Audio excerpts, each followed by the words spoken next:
Zara Leaks.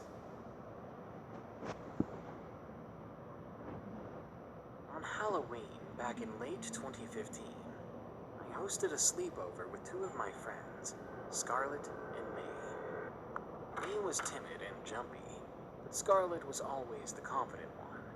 Anyway, we met up around 3 p.m. and set up a tent in my back garden. It was a pretty nice one, and had a carpet and a cozy place to hang out in. We set it up next to the back gate, which at the time was old and rotting, and when standing next to it, the average adult stood 2 feet over it. We all went trick-or-treating after we set everything up, but it was around 7 by then. We met up with some other friends and generally had a really good time. We went back home around 10 p.m., and with the British weather being kind, it was dry all evening, and thankfully, the neighborhood was pretty nice, so it was very peaceful that evening. We roasted marshmallows, played Truth or Dare, then finally laid down to sleep when it was pitch black out. The fairy lights in the garden barely illuminated anything, so it didn't bother us much. Out of nowhere, in the middle of the night, something woke us up. It was a creaking sound coming from the back gate. May shot up from her drowsy state. "Did you guys hear that?" she asked in a frightened tone. Just as she said that, we heard a cough coming from someone outside the tent. We were full alert now. Scarlett covered May's mouth in case she was going to scream as we listened to the silent night. When the deep, throaty voice came, we almost jumped out of our skins. "You kids want some candy?" A hoarse voice called to us. It sounded like an old man, someone who had smoked way too much in their lifetime. The rattle came from the gate again. "Come on, I know you're in there," the voice called out. Tears formed in May's eyes, and I couldn't move. It was like my 13-year-old self was paralyzed.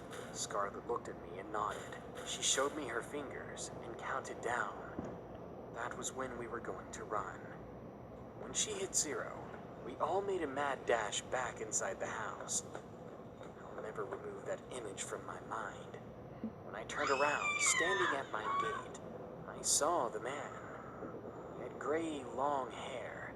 His beard was matted and disgusting, and he had the most horrific look on his face. It was like pure evil.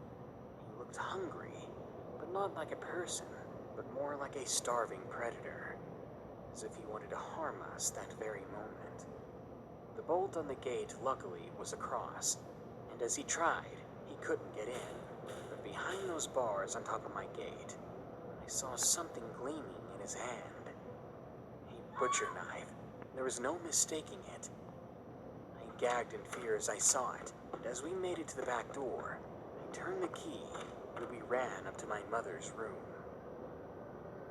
She didn't believe us at first, but after looking out of her window, she ushered us inside, locked her door, and called 999, which is our 911. I then heard knocking on my front door.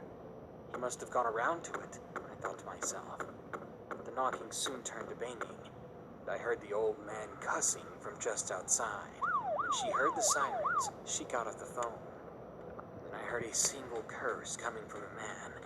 Before he stomped away, his footsteps disappeared into the distance, and we heard a police car pull up.